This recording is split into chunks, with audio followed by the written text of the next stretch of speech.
All right, we're back here on SportsLine. Steve Layman with our guest tonight, Darren Ambrose, the new women's soccer coach at Vanderbilt University. And, Coach, you are the all-time winningest coach in Penn history. Yeah, nice job there. Yeah, nice run there. What made Vanderbilt exciting for you as an opportunity this winter? It's a question I've been asked quite a lot in the last 5 months, as you can imagine. I'm a big believer in the entire experience in collegiate athletics, and I think a lot of times these days we get lost in the hype and the actual sport itself. But I like being in an environment where there's a balance between academics and athletic achievement, and Vanderbilt represents that. You genuinely can achieve at the highest level in both of Vanderbilt on a national athletic level and still have kids graduating with a tremendous education and going off into the world to do great things. And I want to be a part of that. You turned Penn into an Ivy League power for sure. How similar is Vanderbilt and kind of the mission there? People often refer to it as an Ivy in the South and the Ivy of the South. Sure. How similar is the mission and how similar is the process, I guess, when dealing with student athletes and finding the right soccer player and student? I think it's very similar. Again, it's about the overall experience. The complete experience from coming in in the recruiting process, to the graduation, keeping that balance and keeping things in check, that one thing doesn't overpower the other.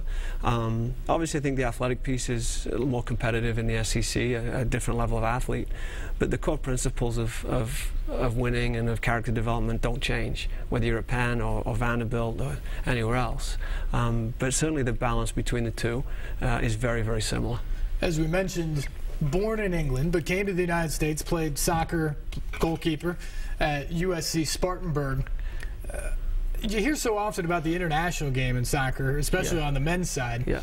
You kind of went the reverse way to come to play college soccer in the U.S. Yeah. How has that experience shaped you? Obviously, you're still here. Yeah, I mean, I had every intention of getting my degree and going back to England to either play or to maybe start a career in finance and all those things. But I just, the ability to be involved in collegiate athletics grabbed me at a very early time in my college career, and realized that I could get into a coaching career down the road. Where it took me, I didn't know, but the ability to coach and to affect lives in the game is very unique to the U.S. Like the college sports in England and Europe aren't the same. They're not the same intensity, they're not the same funding, there's not the same competitive level. So yeah, it was a little bit different, but I'd made that decision probably within the first 18 months of being in the U.S. Huh. You started off just down the road in Tennessee as your first coaching gig as well. Talk about that experience and as sort of the process to get where you are today. Yeah, Rhodes College, it shaped me as a coach, I think. Again, you start out with a school that's Division III school. Academic priorities were key there. The balance was crucial in being successful. You can't lean on kids to just be athletes. And that's where I got the initial philosophy, I think, and I started to groom myself that way and understanding what it would take to be successful. Thoroughly enjoyed my time at Rhodes. In fact, I had 2 stints there. Yeah, you did.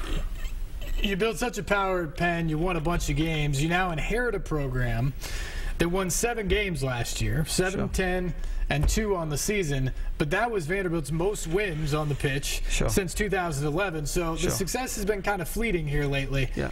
How big of a challenge is in front of you? Anytime you come into a new program, and I haven't done it in a while, but when you go into a new program, and I did it at Florida State. I went in there and the program I'd never had a winning season. Yeah, it's always going to be a challenge. I think the biggest challenge is getting the players, the current players, to believe in what you're trying to do. And I genuinely believe this when I met with them the first time and in the spring, that they desperately want to be successful, and their work ethic has been exceptional. So I believe that they will be long term. You do have some young talent there. You got Simone Charlie back, and you also have Lydia Simmons, who was an all-freshman performer last year. That's at least a couple nice pieces to build around. Yeah, look, we've inherited a foundation. There are pieces there. There's no question that there are some good players there. Our job is to enhance the chemistry between them, bring in more good players. I mean, recruiting is the lifeblood of any program. But what we've got right now is an opportunity to build on something that is there, and tweak it a little bit, and maybe change a little bit of the way they played. To suit more of the personalities that we have, the key personalities like Simone and Lydia in particular. What's the way you like to play? You're a former goalkeeper, we keep bringing that up. Yeah. How do you like to see the action move in front of the goalkeeper? Well, I am a very defensive-minded coach. People ask me, how do you structure your teams, and how does your team play? Every team I've had has been defensively incredibly organized, and they compete, and they will compete for each other and play as a team. Our goal is to be very, very organized, but then very, very quick in transition, and use people like Simone and the other athletes we've got, Sasha Gray, and hit quickly on the counterattack.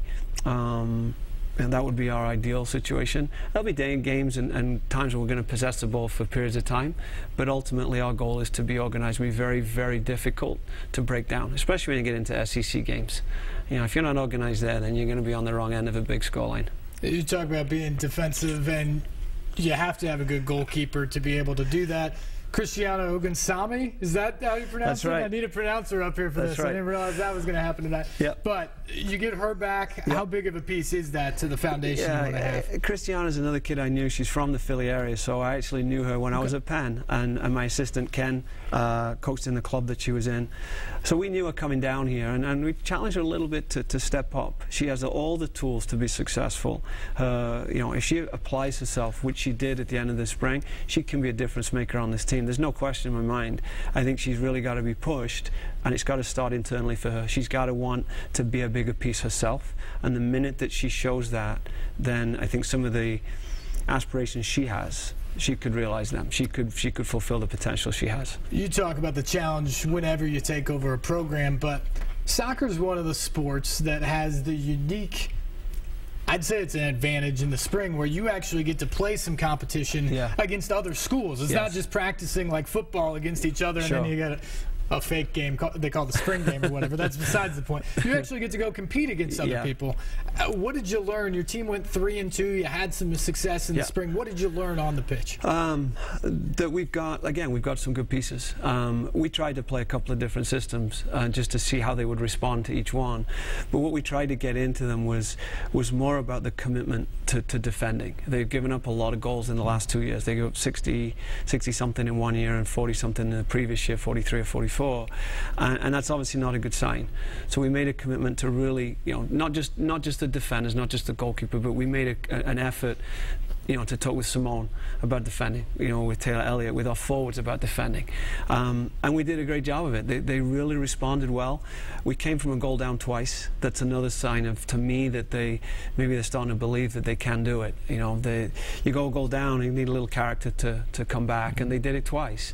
Beat Louisville at the end of the spring on the road, being again goal down. So I think there are a lot of positive things came out of the spring for us, and I think for the kids too.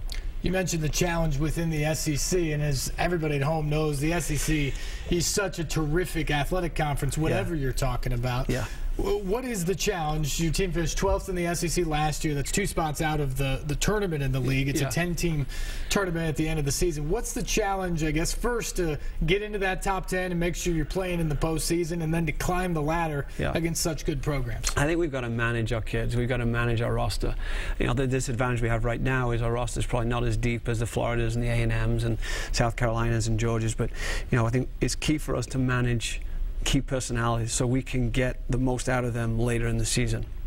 And over time, the goal is to strengthen and deepen the roster so it is more competitive and more athletic, not just 1 through 10, but all the way through 20, 22, and that's the longer term goal. Everybody wants to know short-term goals. Realistically, in the summer, how good can this team be this fall? I think we can surprise a lot of people. After watching us play this spring, and I've talked to a lot of the kids over the summer, and they're really doing well with the fitness.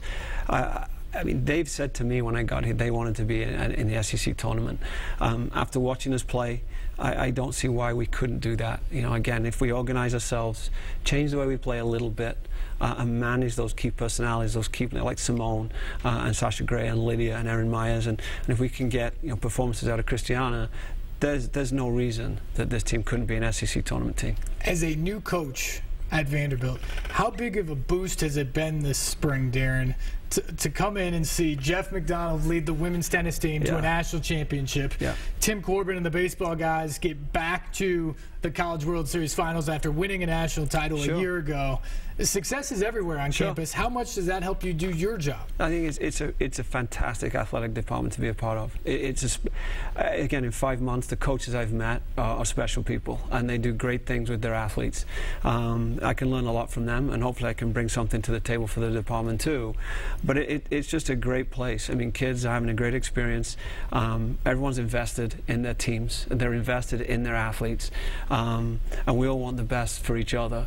And it really is a fantastic place to be. It seems like invested in each other being some of the other teams too. I mean, you see the women's tennis players at the baseball games, and the baseball players were cheering on Twitter during the women's tennis finals and things like that. It seems like it's a very tight-knit group of athletes, group of coaches at Vanderbilt that maybe you don't see at every university around the country. Yeah, I'd have to agree with you. I've worked at a lot of places in my 20-something years of doing this, and again, the short time I've been here, I would say that's absolutely right. It's a very unique place. It's a very supportive place. People share ideas, you know, from John, our bowling coach, to Derek Mason, our football coach, and you know, I'm getting into that loop now, but it's been very welcoming. A lot of similar philosophies. You know, you come back to that question you asked about Vanderbilt and what does it provide, and you've got a unique place, a tremendous academic institution, playing in the SEC, playing in Nashville, living in Nashville. I mean, what a great combination.